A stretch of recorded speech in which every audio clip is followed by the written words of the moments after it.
All right, my friend. All How's it right. going? Fantastic, dude. I wonder if we're ever going to do one of these things and we won't have to say that it's been a while since we've done the last one. Exactly. I hope so. My friend, it's all about Oh, consistency. We're man. lacking consistency right now. That's right. You know who's not lacking consistency? Some guy called Xpera Learning on YouTube. He's really pumping out those videos, huh? What a guy. Oh, man. I've got to please Oh. all my loyal subscribers, you know? Yes, dude. Dude, I'm being truly serious. Those videos you've been making are fantastic. I love them. I've watched many of them so many times. Like the one on SOS for mathematics. I was there during that call, but it was like 3 to 5 in the morning for me. Like it started, I think it started at 1 a.m. Mm. And then I was awake until 5. And so I started to get, a little bit, I wasn't all there. I wasn't all there by the end. And so your summary really helped me out. Plus, it truly captured the essence of what I thought he was saying. And I thought it was fantastic. And then the one on the pleasure of learning. Like even Waz said, this is the best. And obviously the bar is not that high because not many people are talking about pleasurable learning on YouTube. Exactly. But this is the best 8 minutes about pleasurable learning on the internet, And I really believe that because people don't talk about this. And two, of the people that do, it's kind of an esoteric, obscure thing. It's not really explained in a really approachable way. Mm. And I feel like you nailed that. And I apologize for giving you so many compliments, but I truly enjoy those videos, and I'm glad you're making them. I hope you continue. No, dude, I'm getting really used to this ego pumping. I'm starting to quite like it. No, I got you, pal. no, thanks, though. Oh. I mean, I really appreciate that. I'm really glad everyone likes it because I actually really enjoy making the videos. Like in the process of making those videos, I had to do a bunch of research, a bunch of reading through my notes. Like for a couple of weeks, I wasn't doing just normal SuperMemo, doing my reviews or anything. I was like actively going into SuperMemo with a question and pursuing that question for like a whole day and writing the presentation slides and stuff like that. And so it's a great experience for me as well. And I'm glad people like it, and I'll definitely keep making those videos. Yeah, it's a lot of fun. Yeah, that's awesome. I think we in that formulation thing we talked about meaningful goals. The goal, it's so up close. You're pulling it forward. Like you have to have enough information to make this video, and so it's really focused. When you're learning, I have to be able to present this in a reasonable way, which means I have to understand it at enough depth so that I can reformulate it without losing the essentials. Yeah, and that kind of focusing goal that's really short term as well is really motivating in terms of learning, and it's also really clarifying. It helps you learn the right things and stay on track. Yeah, it's so motivating, and also SM makes it so easy, dude. Since I've already read like Pleasure of Learning article and like done all the processing of the extracts and stuff, it was a lot easier than it would have been reading that article for the first time. Like I saw a bunch of people talking about this in the server, like they decided to crack open the full article and give it a go. And it's a tough article. It's a really tough article. Like for some reason he starts it out with this really crazy entropy analogy. And he puts like the extremely intuitive like tree growing metaphor right at the bottom, literally right at the bottom of the article. So it's a challenge for beginners to read that article for sure.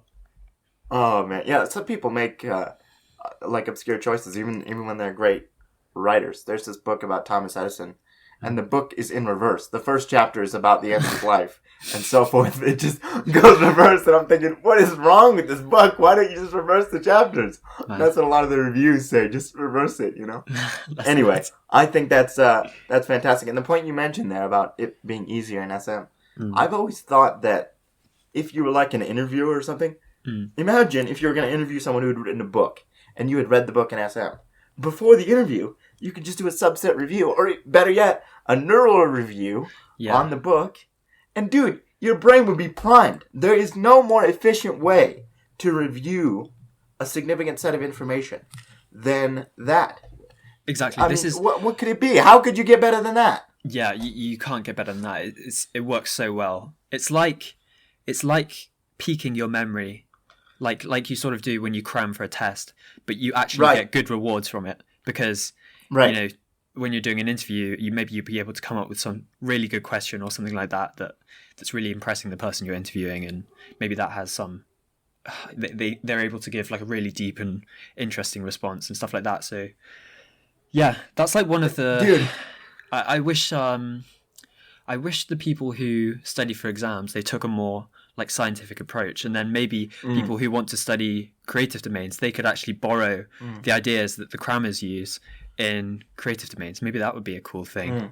Yeah, I don't know, whatever. But yeah, I think there's so much potential there, man. And like, just to stay on the interview thing for a second, what is the goal of an interview? If an interview goes perfectly, what is the outcome? I would say at least one moment, you get the person to say, "Oh, I've never thought about that," or "Oh, that's really interesting," and they actually mean it, or something like this, and they say something they haven't said before. Yeah, like if you've watched that show Hot Ones about celebrities eating chicken wings.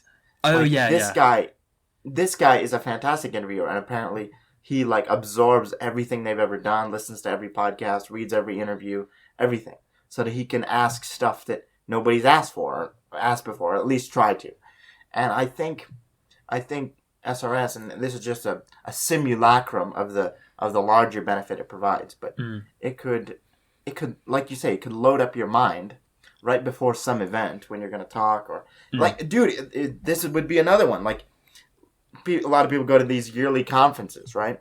And if whatever you're going to give your conference on, just do some neural review before you go, assuming you don't do this talk a lot and you're already prepared. Yeah. And then your brain would be primed, and you could deliver a fantastic talk, because you'd be your creativity would be sparking. You'd be really familiar with the material. It's much easier to speak on things that are right at the front of your mind. So I think that would be really interesting. There are a lot of nice applications of that. Dude, yeah, you gave me 2 points I want to talk about. Firstly, I want to blow both of our horns and say that I think we did this with the Andy interview. I think we actually came into that interview with a bunch of like, we'd already read his notes, right? And we actually did like subset reviews of his notes before the thing. And that definitely really helped in asking him meaningful questions, right? I mean, let's not linger on this too long, because we are just saying how we're the best. Okay, let's just move on. The next thing. I want to mention that, because after the video was published, he tweeted and said this was really interesting. Something like, "This was interesting because the interviewers had read my notes," and stuff like, I forget the exact words, but I follow Andy on Twitter, so I saw that, and I just remember feeling like, oh, that's nice. That's what I was hoping to do, and it worked out, and that I was really really pleased with that. And to be honest, I've gone back and listened to that just because like he gave genuine insight in a lot of parts of that interview, and I just wanted to reabsorb them. So I hope other people have the same impression. And yeah, I agree. We did a good job there. And I hope if we get to interview someone else, we would do a similarly good job. Yeah, I think it was really good. Okay, my second thing was, what if you actively prepared yourself as if you had to give a lightning talk on every single concept that was really important to you? Because it's almost like, I feel like I've been preparing for that by just doing those videos, right? Like, if I was told to, like, off the cuff, I had to do like a 2 or 3 minute presentation on why the pleasure of learning is important, I feel like I'd be better prepared to do that now. And I don't know, sometimes it's just good to be able to do those 2 to 3 minute breakdowns of something that's important. And I don't know if explicitly preparing for it would be a good idea, but I don't know. What do you think? Yeah, I don't know either. I mean, it's weird because let's say you forget everything that you learned in these videos, right? Just everything that you learned to make these videos.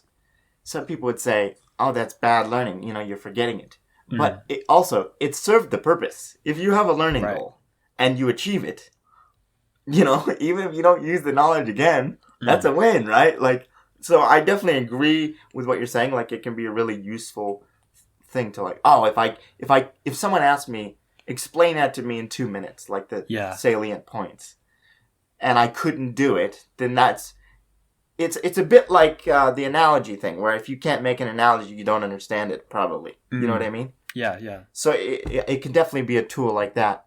That'd be really interesting. How many? Here, I'll ask a related question.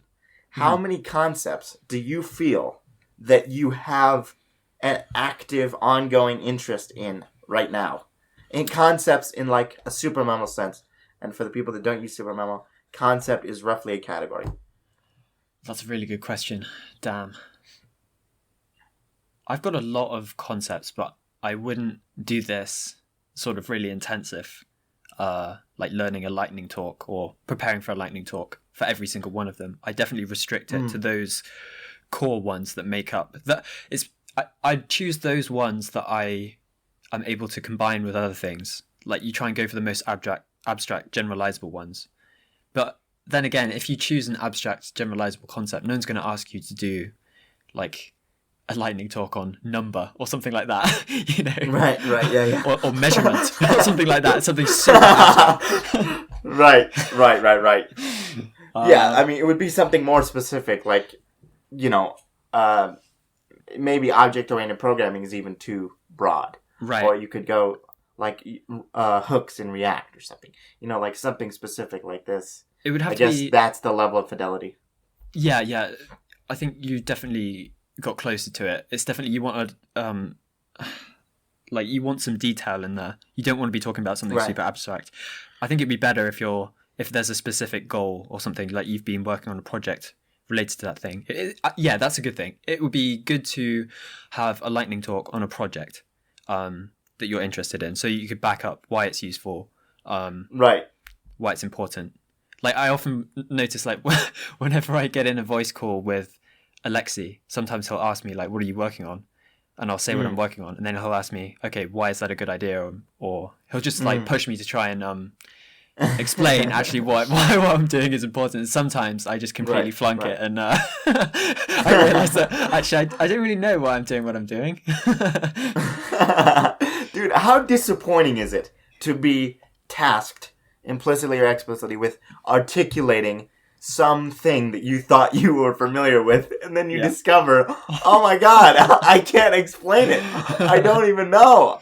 Exactly. It's terrible, man. But you know what? Sometimes the reverse of that happens to me, where, like, this is especially true with spaced repetition, and I've talked to other people about this, where you think that you don't know much about it, but then as you start talking about it, you go, oh my god, I have all this knowledge. You know, did I mention this anecdote about the UFC fighter who got knocked out and didn't remember anything until someone asked him a question? Did I mention that before? I don't think so. A couple of weeks back, there was this fighter, Frankie Edgar. He got hit with a vicious knee and it knocked him out, right? Really bad. And he fell over standing up and he was knocked out for a long time. And then he comes to and he's asking his team, you know, what happened? What went on? What went down? And they said, you know, Frankie, you just got into a fight. You got knocked out. He goes, no way. Who was I even going to fight? And these guys prepare for months. He could not remember preparing for this one guy for months. He didn't even know who this guy, who he was going to fight, anything like that. And so he couldn't remember anything. And then apparently, at some point, either on the way to the hospital or at the hospital, some nurse or somebody asked him, what day of February is it? And he said as soon as she asked him that, it was like an avalanche. It unlocked everything else. And he knew exactly what had happened. So just that key of it, just asking him what day of February is it, was like the cue for all of the rest of his memories. I don't quite understand the neuroscientific basis of what happened there, but that is what happened to him. And I don't know, I sort of view a lot of things in a similar vein to that, whereas if you have a lot of information stored in SRS, you might not feel like it's at the surface, but if someone asks you the right question or if the right topic comes up, it all starts to flood out, and you end up knowing way more than you expected to know. Damn, that's super interesting. Yeah.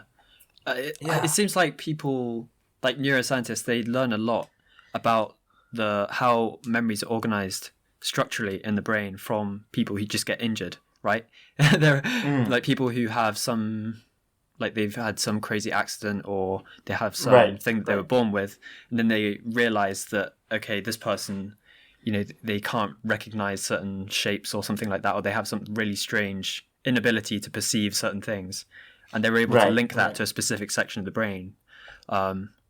It's interesting what you said, like just giving him one cue, just the date, is able to refresh all of that stuff. It really makes you wonder how those things are linked in the mind and how actually memory is organized. And it's like why is it that when he was asked simply what day is it, that didn't work? Someone had to ask him, what day of February is it? Because he had to, I don't know, he had to know, someone had to tell him it was February in the question, I guess. I don't know what the importance of that is. And also, maybe enough time had passed where if they had asked him any question, he would have unlocked anything. You know what I mean? Yeah. It's so hard to disentangle all this stuff. Anyway, I've been wanting to ask Waz, like, do you know what happened here? Why did this unlock all of his memories? This one question, after he sustained brain damage, someone asked him one question and rebooted his brain, dude. Oh. Damn, that's crazy. That's it's cool. wild. Do you think But, actually...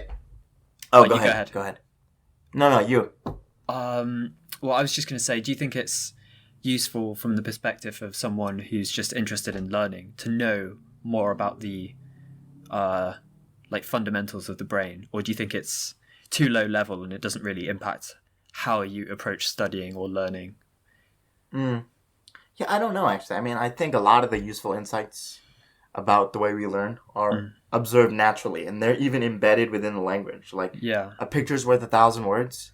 That directly relates to the fact that visual memories are more stable than words. And, maybe people don't articulate it that way, but people have a sense that they can remember images better than they can remember words. And so I think there's some things like that people pick up naturally. Some people naturally do active recall, this kind of thing. And so I think there's a few key principles that can help with that. And I do think there's some that are so unintuitive that it does help to learn them. Like the notion of a desirable difficulty. Where something is more difficult, but that's actually a good thing. It's actually producing more learning. That's worth it to know. That way, when you're encountering a difficulty, assuming it fits within the framework of desirable, then you can push through it more easily because you go, oh, this is going to be worth it. Yeah, okay. Yeah. I mean, what about you? Do you think there's some principles that are really useful to know, like neuroscientific principles or something like this? I'm not sure. I've always felt that it was probably more useful to focus on the higher level stuff than going right down to neurons and stuff, but I'm not sure.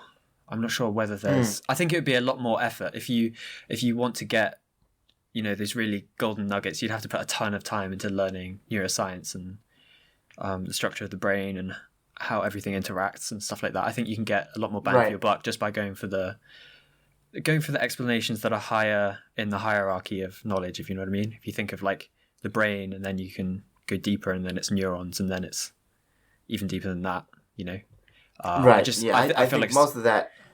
Yeah, I completely agree with that. It's mostly not practically useful stuff unless you're in that field. So yeah. There is some stuff that happens to me just in day-to-day life where you ever have this. I don't quite know how to describe this, but you ever have it where you're doing something habitual and like one of the components is you like pause in the middle or something and you swap one of the components for something else, but you continue with the habit on that thing that you swapped it out because your brain is still running the same program. You know what I mean? Let me see if I can give a concrete example for this. Like, all right. Like when you accidentally like throw a plate away or something like this. Okay, you know what I'm talking about? Where like I'm trying to think of an example. This happens to me a lot, but for some reason I can't think of an example in my life. Oh man, I wish I could remember one. Do you know roughly what I'm talking about? If you don't, that's okay too. I think so, because you said throwing like a plate in the bin. I've definitely thrown cutlery in the bin. And like exactly. I've had trash in one hand and cutlery in the other, and I've thrown the cutlery in the bin. Yes. Yeah. Yes. That happens, but at every scale of any habit, where it's like your brain is running the same program, and it's not watching out for like whether it matches up perfectly. It's just it's more broad cues, like if I'm holding an object in my hand and I'm going to the trash, it doesn't matter if the one in my left hand is for the trash and the one in my right hand is for the sink.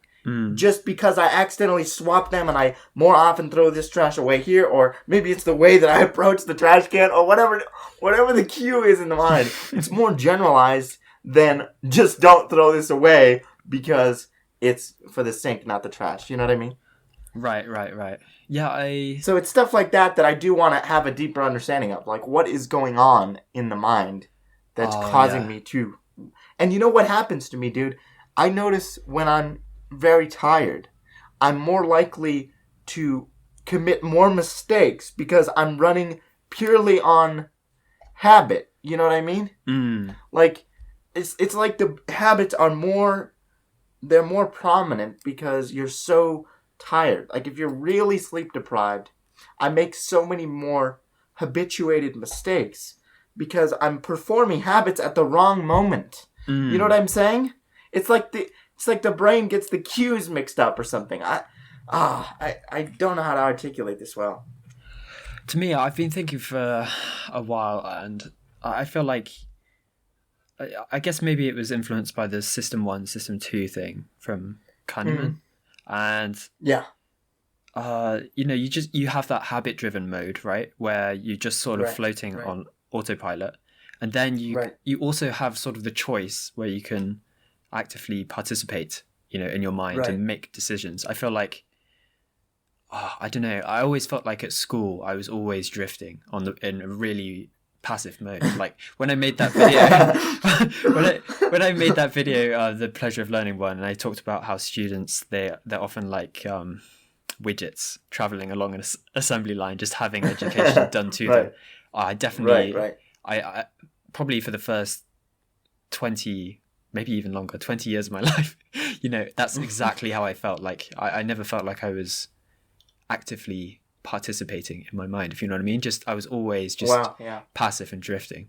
And I don't know. Yeah, we definitely have those two modes. And one is, like you said, when you're tired, you can't really employ the active participation one because it requires effortful engagement. It's really, I don't know, computationally intensive for you to actually... Yeah, if you're sleep deprived, the engagement of System 2, it takes willpower and effort, and being sleep deprived just diminishes your ability to intervene. And so you're just, whatever System 1 tells you to do, that's what you're doing, Exactly. It's rough, man. But, I mean, that really sucks that you feel that negatively about your first 2 decades of life. Well, you know what? I noticed that we had that conversation where you were talking about how you would really intensively research things like nail clippers, right? And I think part of the reason I reacted like so shocked was because I'd never really applied my mind to something like that so intensively, if you know what I mean. Do you know what I mean by that? Like, I would only reserve my System 2 for the most important decisions, whereas you're applying it constantly. And I started to think, actually, I think that's probably a better thing to do. It seems, I'll ask the audience, do you think it's a good idea to like really intensively research nail clippers? And I wonder what they'll say. And I would say that I agree with you now more. I think you should always be trying to apply the really effortful sort of rational part of the mind and not just drifting on autopilot because I don't know, just having done the drift thing for so long, it's just I don't think it's very good. That's a really interesting point. I never thought of it that way, where it's like, because you were essentially forced to engage your System 2 in learning things that you didn't want to learn, you had sort of like down-regulated it or something like this. Is that roughly what you're saying? I don't know. I think it's just that unless you're never really forced to, and you never really feel like you want to actively make decisions because the decisions that you can make when you're in school are bounded.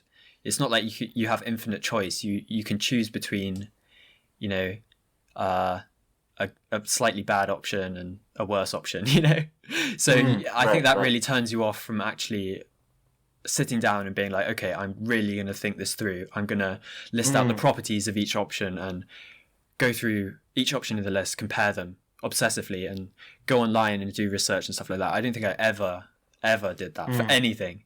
And I think that's I've come to see it as probably one of the main impacts that schooling probably had on me, really.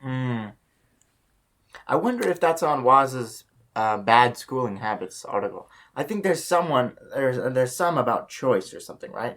Right. Something like that. I still haven't read the whole article, but that list is growing so long. Oh, man. Every time he adds to that list, I'm just more and more glad that I didn't go to school. Yeah, Jesus, dude. It's terrible. Yeah. But, yeah, just to give some context on the nail clippers thing, because it sounds just ridiculous saying intensive research on nail clippers. What I did was, first I did a bunch of research on nail clippers to see, like, what are the best ones, you know, what type of companies are reputable here, you know, what type of material should they be made out of, this kind of thing.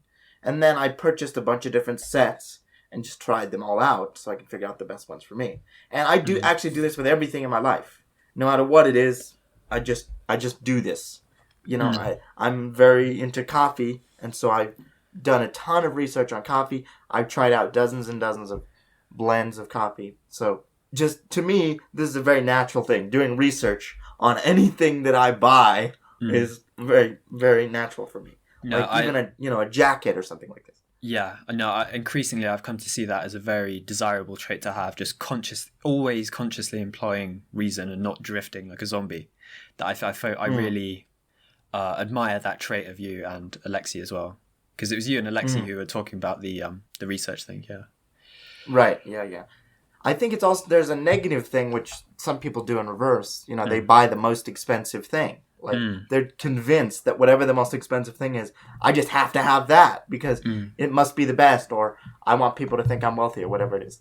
Right. And I wonder what that is. That must be related to some school habit of insecurity or being too trusting of authority or something like this. You know what I mean? Possibly. It could just be like trying to take a shortcut, trying to, you know, right. I can't remember who the researcher was who said this, but they said that, you know, humans are naturally cognitive misers. So they don't want to expend the effort in effortful thinking. They'll do anything they can to just sort of try and find a rough heuristic or something like that. Right. So maybe that's it.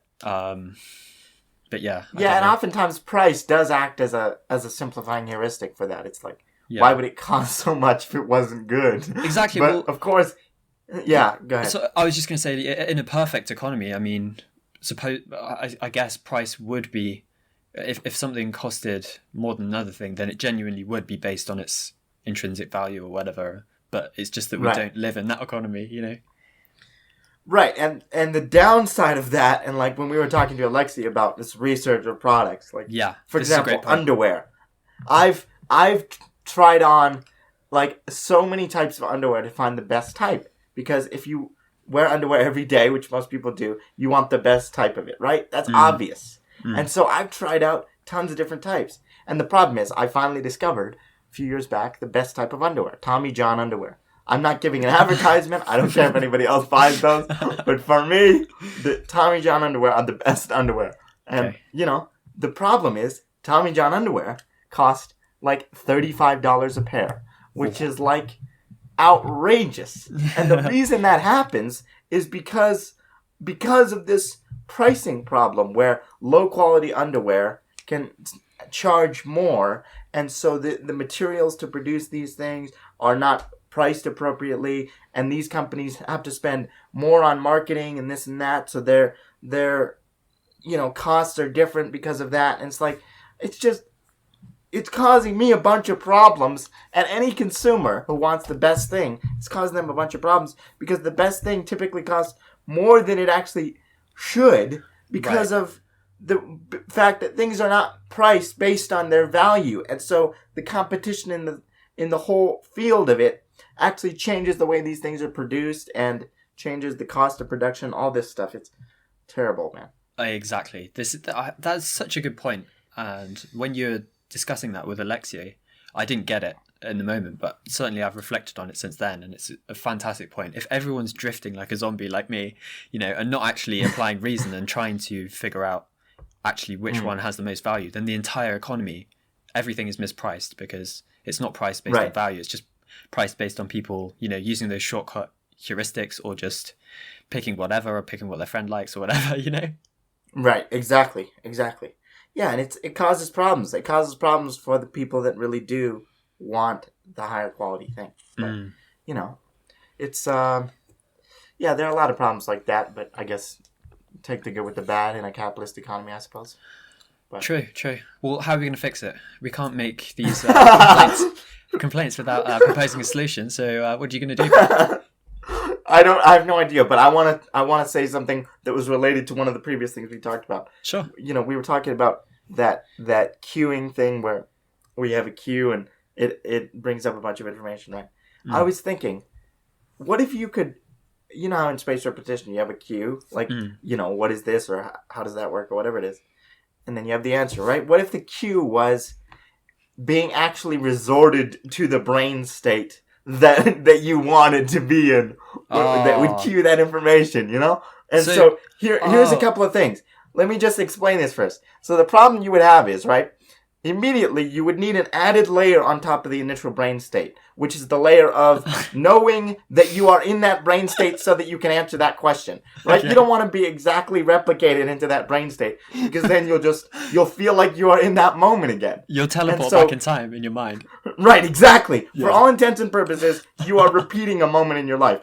But you would have to have that added layer of knowing that you are doing this so that you could answer this question. Okay. And then I started to think, right? Suppose you could do that. Suppose you could replicate this brain state. You have that layer. And so when you're doing your reviews, you're actually thinking the same thoughts, right? Oh, man. And then I thought, maybe these thoughts are too specific.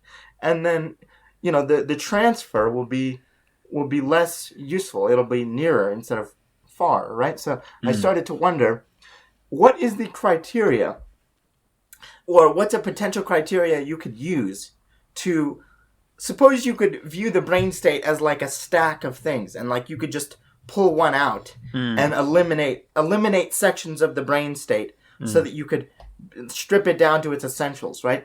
So what criteria could you use, assuming you could replicate brain states, to maximize the transfer of some particular review? Because theoretically that would totally solve any transfer problems, right? Like if you could optimize the queue such that it's the precise amount of information you need to provide the answer, then it would be useful in more situations. So what is the optimization criteria for removing slices of the brain state in order to achieve far transfer? Is this too, are you following me? Does that make sense? I followed you. I think I followed you. This is a wonderful thought experiment. It's so good. And actually, it might not remain a thought experiment for so long if Elon's thing succeeds. I'm excited. So what you're asking is which part of the brain state? Like if we're, for example, splitting it up into just like thoughts and feelings, and then you want to get rid of that part of the brain state, and you want to keep the part. Am I following the right part, or? Right. Yes, and I'll just add another thing on for clarity. So just as an example of something that could be optimized. Mm-hmm. For example, Robert and Elizabeth Bjork have done this research where if you study in multiple locations, you're more likely to do better on the test than if you just studied in one place. Mm-hmm. It's nothing to do with your studying method. It's just you're generalizing the learned material beyond the physical point in space at which you studied. It's like people say, chew gum when you're studying and then chew gum when you do the test. I've heard this before. I've never tried that. I've only taken one test in my life, so I wouldn't know. Okay. But does that work? Have you tried that? I've not tried that. I am skeptical of those studies that they're missing some other factor, some confounding variable, right? Because it just sounds so like I don't know about the effect size, but if the effect size was large enough to cause me to be suspicious, I'd be like, yeah, surely it can't have that much of an effect, but I don't know. I'm similarly skeptical, but just as an example of something that could be optimized, right? From the brain state, you would remove things like physical, where you are physically in space, or Right. what you were seeing in your visual field at the Okay. time. Like, you don't want anything like that. You just want conceptually whatever is related to the content of the okay. brain state. Okay, Does that make okay. sense? And so how could you go even further? What I'm asking is, suppose you could recreate a brain state. How could you transform that brain state into the one most optimized for far transfer?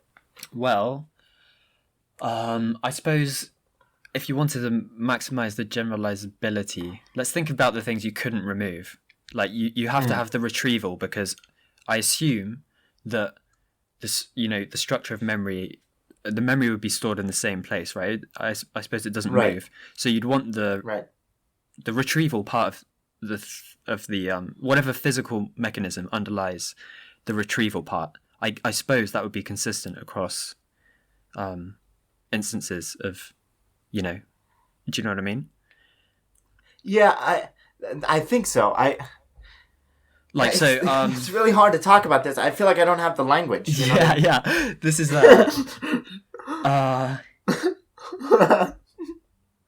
don't know. Whatever you do in order to retrieve the answer from your memory, like whatever physical mechanism, whatever, wherever the electrical current is flowing down, I guess that part would be the same, right? So I don't know how you would replicate that part of the brain state.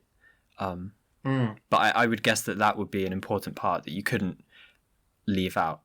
Actually, although maybe you could. Maybe there are multiple retrieval routes to the same memory. In fact, I think I've even heard that, perhaps even from Bjork. They talk about having multiple retrieval routes. So maybe you don't have to have precisely the same brain state. You could have, like, in order to retrieve the image of an apple from your memory, perhaps you could go based on like the sound apple of the word, but you could also go via some other route. I don't know, maybe via an orange. You could say, common red fruit or something like this, and everybody would think of an apple, Yeah. So I'm not sure. Yeah, it's so weird, dude. Like, first of all, would that even be a sensible thing to do? Because I always think, when I'm doing my reviews, I want it to feel like it felt when I first learned it. You know what I mean? When it was really fresh in my mind, when I really understood it, I want it to be like that, right? Do you know what I'm saying? And here's the benefit I would see of it. Okay. You could refresh a bunch of memories perfectly all at once. Because you would be in a precise brain state. For example, every time you solve a coding problem, you could just revert yourself back as if you were coding it up again, and you were at that precise line or precise decision point when you were deciding between this pattern and that pattern, or whether to do it this way or that way, and you just make that choice again, right? You just make that choice again. There's no way with ease to make a space repetition item that feels emotionally, to me at least, the same way. Do you know what I'm saying? I think, damn. Yeah, I don't know physically the words, or if I even have enough stuff that I could think of something useful like to say. But what a great idea and a great question. Well, I don't know that it's a great idea. It honestly seems kind of stupid. No. This sort of thing it always gets you to think about the brain and what we're actually doing day to day in a different way. I think that's super cool. Right. Because think about it. When you're in your day-to-day life, the memories that are triggered are not triggered by questions, really. Like, sometimes it is, like, how do I do this? Yeah. But oftentimes, it's just, you're thinking about one thing, and then you start thinking about another thing, And there's no clear point where you go, oh, I thought of this question, and then that led me to this. You're not really often asking questions in your own brain. I do it sometimes, but not too frequently. Right. Like, I remember when I was a kid, I used to, when I was like maybe 7 years old or something, I would try to have a thought and then, or just observe my thought and then see if I could trace back to the original point. Like, at least some original point of like, what made me think that.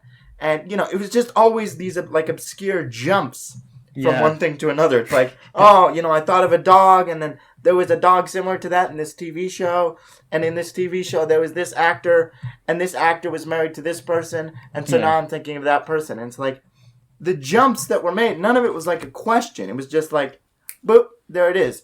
And I see that as not necessarily a limitation of SRS, but all of the prompts are essentially phrased as questions. But what if they were just brain states? Just raw associations that were hyper-specific but generalized. Oh my god. Dude, I'm sounding so stupid. No, it's excellent. It's excellent. Okay, well, I mean, when you were talking about, how thoughts, they just seem to be erratic jumps from place to place, and they don't seem to have, like you said, there's no question you're asking. It sort of made me think about the zombie thing again. Like, a lot of the time it feels like you're just being pulled around. You have this main attention module or whatever, right? Which is always seems to be focusing on one thing, and it just seems to get pulled.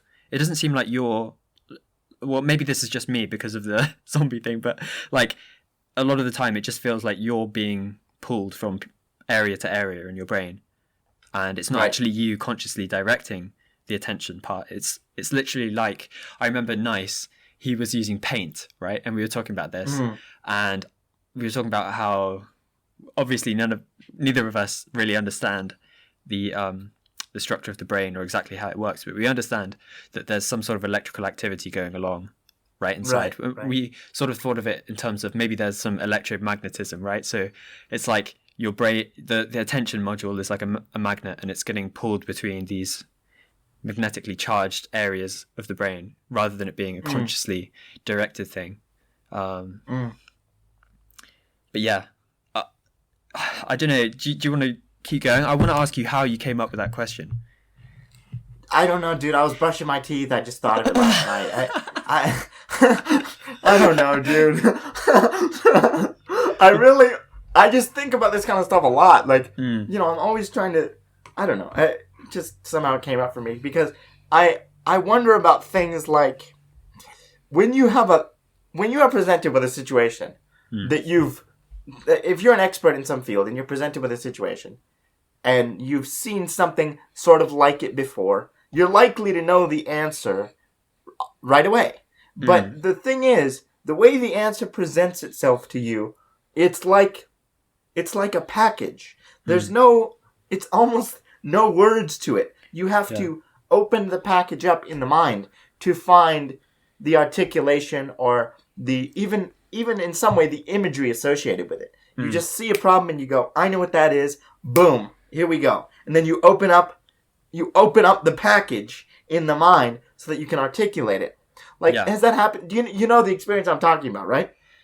I'm not sure if I'm exactly on the same point as you, but maybe it's tangentially related. But it's interesting to me that, when you're thinking of something, oftentimes there's not really any computation involved. It's all retrieval. It's all like you're looking up something and retrieving it from a cache. It's so fast that there's not really any computation involved. Like the jumps you were talking about earlier between dog and whatever, it's all just a mapping between something and something else. There's never, your brain isn't like struggling really, in a sense. Is that sort of way? Yes. Yeah.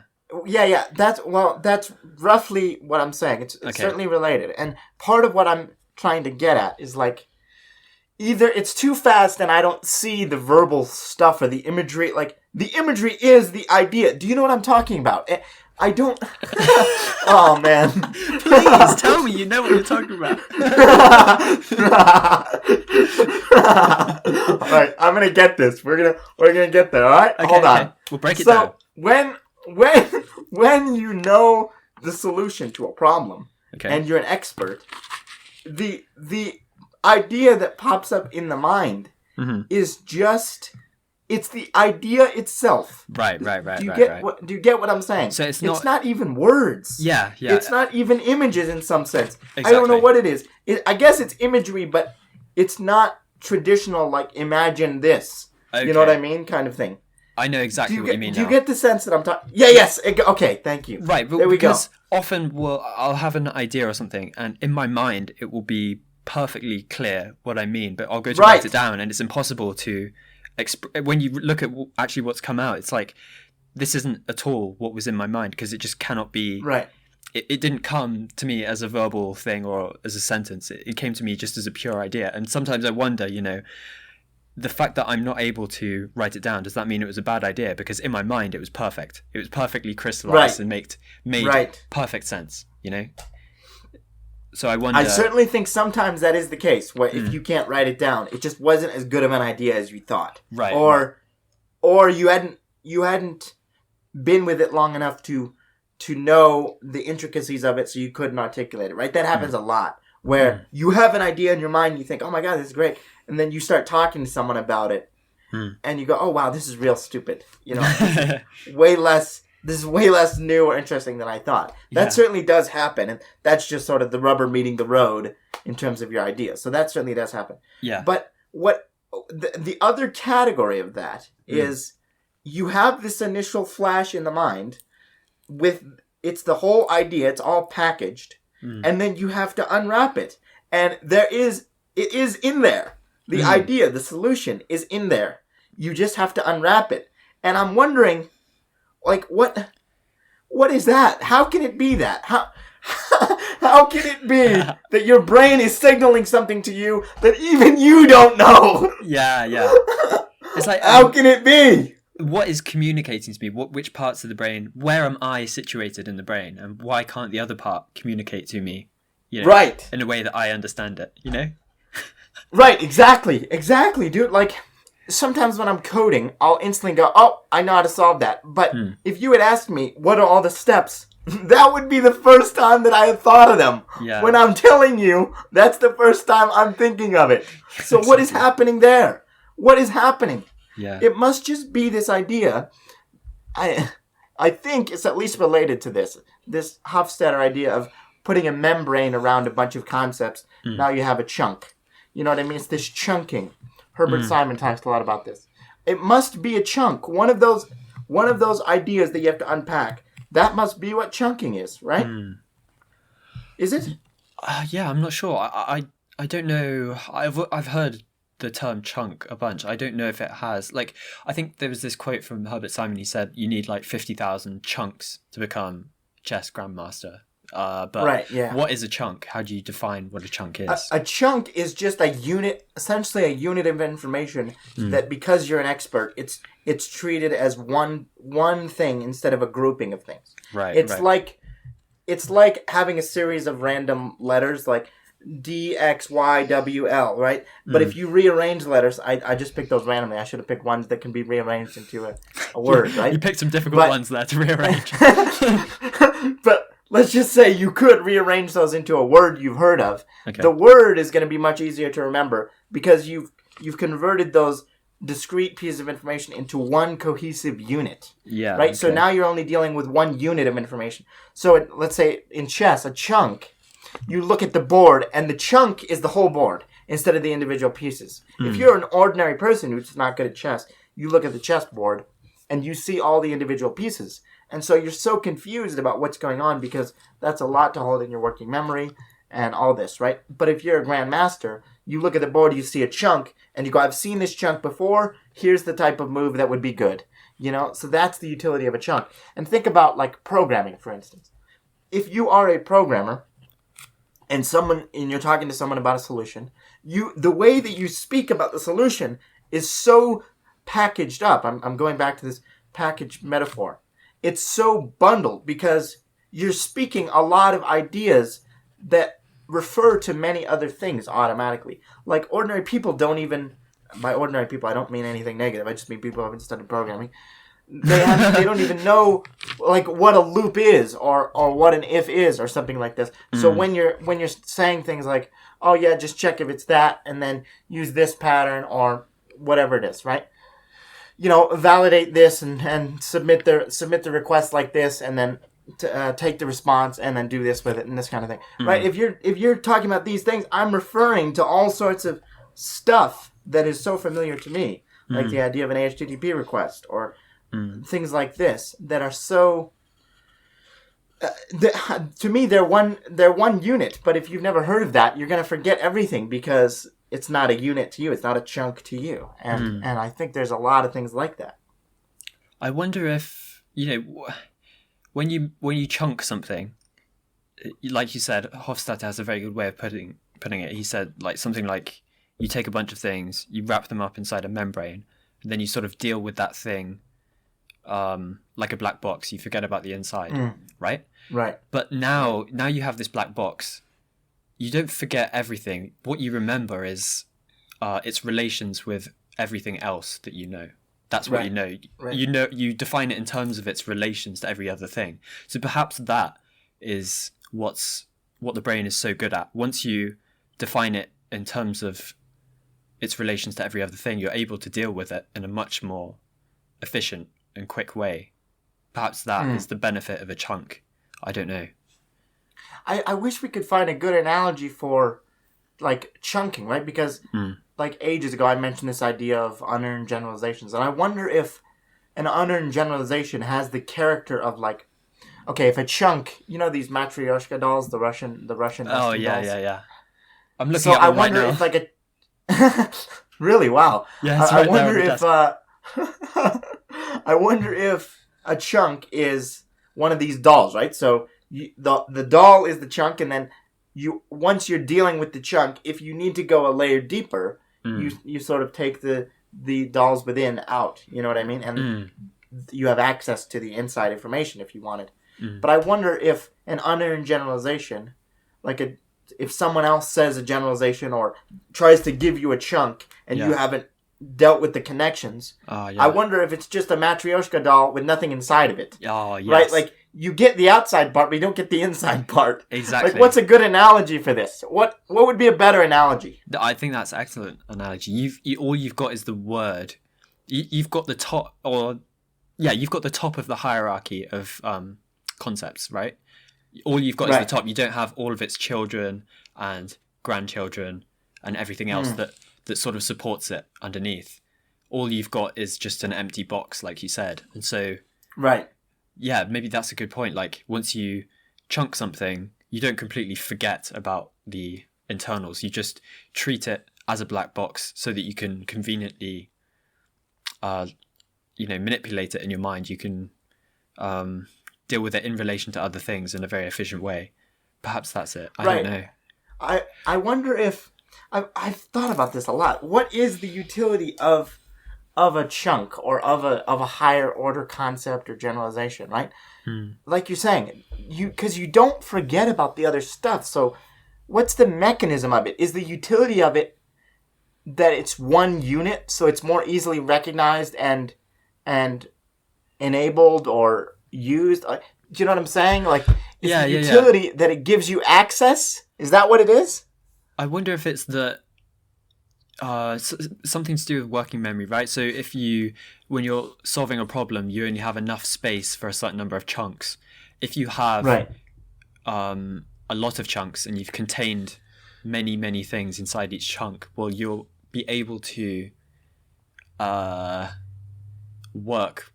You'll be able to solve problems more efficiently because you'll have these really high-level chunks, abstract chunks that you only have to manipulate 2 chunks maybe, whereas someone else will be dealing with like 14 because you've packaged yours up in higher order ones. Right, and the crucial point, first of all, I think that must be very close to right. At least that's my intuition. That's got to be really close to the truth. And the crucial point is, it's not as though the chunks remove access to the inner workings. It's just the chunks, they're like, it's like, I don't know. I wish we could find a better analogy. Is there a better analogy for this? It's like a headline, and then you can read the whole article. You can still read the whole article, but the headline allows you to refer to the whole thing. Yeah. You know what I mean? Yeah. I think there's got to be even a better analogy than that. It's really bothering me that we can't come up with one. But yeah, that's the crucial point. It's allowing you to work with it in the working memory, and you get access to the deeper stuff if you need it, right? Okay. Well, maybe it's like in programming, you have the reference to an object, and then the object itself, the value. So perhaps it's like that. Yeah, you can reuse the same thing without building up in your working memory. You know, like the idea, it can represent so many things, but it doesn't have to take up all that space in the working memory. Like if you haven't chunked something, it's impossible to work with all the components at once because it would overflow your working memory. So you've got to be like right on with that. I think that's a crucial point of it. Like that's why I've mentioned this before. This idea of giving something a name, even naming something, reduces the complexity of it. Because now you're referring to the idea directly and not all the words that you have to say to get the idea across. You know what I mean? So it does like imagine if we didn't have a word for something. If we didn't have a word for space repetition. Yeah. And we had to, every time we talk about it, we say this idea where you see things and then you see them again later on. And every time you see them, the space between the times you see them gets larger and larger. So you can save time, right? Yeah. Imagine if we had to explain it every time we didn't have space repetition, right? The communication about it would be so stilted. And that's why naturally people come up with terms for everything. Oh, dude, yeah. Well, think about this. Like, often here's an example of something we'd say. We'd say, like, space repetition is better than mass presentation, right? Right, in that example, all we're dealing with is just the relation between two higher order concepts. But then if you ask why is space repetition better than mass presentation, then you have to dig inside the hierarchy of space repetition and mass presentation in order to go like these are the parts contained within that actually cause that relation to be valid. You know? Then you validate the relation between them. Dude, okay. Here's an extension. Okay. Question of that. What happens if you remember the generalization but forget the parts underneath? Well, let's go back to that example. Like if you say space repetition is better than mass presentation, and then someone asks you why, if you're not able to go into the hierarchy, then I don't know. I guess you just say I don't know. All you've remembered is the higher order relation. But what mechanistically? What is the refresh of the memories contained within a chunk? Okay. Does that make sense? Every time you remember a chunk, what is being activated there? Like why is that chunk retained? What does a chunk look like in the mind? And why is it that you can retain the outer part, but the stuff within disappears? Like what? Can that even happen? Does that occur? I don't know. I'm not sure. Maybe it's like maybe it doesn't occur. Maybe you're remembering the phrase. Maybe if you forgot the innards of space repetition, you're remembering the phrase space repetition is better than mass practice, and not the concept of it. Yeah. I'm not sure. Oh man. Damn. I'm just really interested in the way these things like change over, like if you forget the original thing, but the product of it or the result is still enacted in the world, what happens? Like, I don't know. This is not only loosely related, but on my desk there's a lamp, and under the lamp there's a big book. Okay. There's a big book to prop this lamp up. And a couple days ago I was thinking, why is there a book under that? Like, what is going on? Why do I have a book under this lamp? Okay. That's stupid, dude. And then I remembered, it was because I had a dual monitor, and the monitor was blocking a lot of the light from the lamp, so I just wanted to elevate the lamp up so that it would put more light into the room and not be blocked by the monitor, right? All right. But after I get rid of the dual monitor, the utility of the book is gone, and I don't even remember why I put the book under there. So it has this stupid appearance, but I leave the book there because, whatever, the book was there, and I must have had a reason in the past, right? Like, but you don't even think of it. You don't even think of it in those terms. It's just, why would I question it? The book is there. I'm in this room every day. Like, you don't even think of things like this. I know this is only loosely related, but it's like, I don't know, man. I don't know. I'm lost. Maybe there's, there must be either it's like taking up, those things need to be pruned because they're taking up some space. Maybe there's some disadvantage of just leaving them around. Like they cause interference with other memories, or like I said, they take up some resource, or I feel like there must be some reason behind it. It must be. It must be. But I want to know, how does the character of memories contained within a chunk change once it becomes chunked? Because, I don't, dude, if you're an expert in something, the number of chunks you have is just, it's just like wickedly different than if you're just a beginning. And so, what is the character of a memory? And, okay, what about this? A memory can be shared in chunks, surely, right? Do you mean like shared between chunks? Yeah, like one memory can be within multiple chunks. Yeah, and yeah. Are we even using the right language there? Are we accidentally misleading ourselves by saying things like within a chunk? Yeah, like, is that the right language?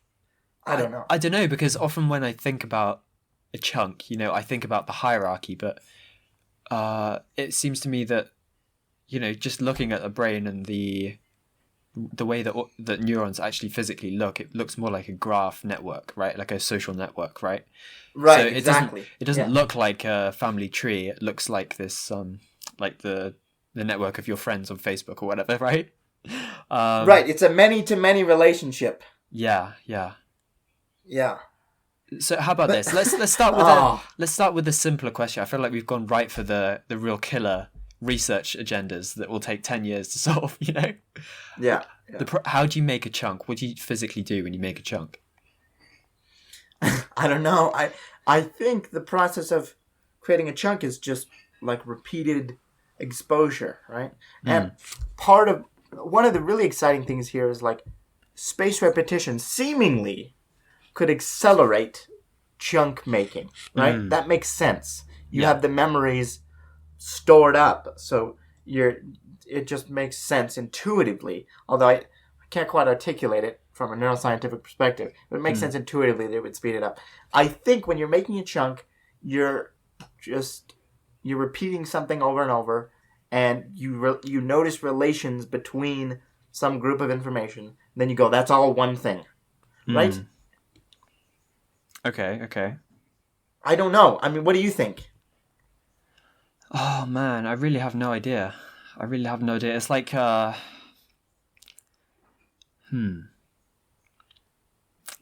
I literally have no idea, because I think I'm leaning too much on the whole hierarchy thing, and I'm thinking of, just if you imagine like you have a pyramid of bricks, you're just adding another brick to the top of the pyramid, and that's the right. That's the name. That's the chunk, the name of the chunk, and you just use that and you manipulate that rather than the underlying concepts. But I just don't think it's. I literally I wouldn't even know where to start verifying whether that's correct or incorrect. But me neither, dude. Me neither. Yeah. But man, this would be so interesting to figure out. Oh yeah, super interesting. All right, we got to read some papers on chunking and see if we can sort through it. Dude, yeah. There we go. That was a real big brain session we did today. Oh man, that was nice. I enjoyed that. That was awesome. I loved your wacky questions, and I love that we. Thank you, my friend. You're always so supportive. Yeah. We should do some. Actually, no. We should draw on the expertise, of the audience.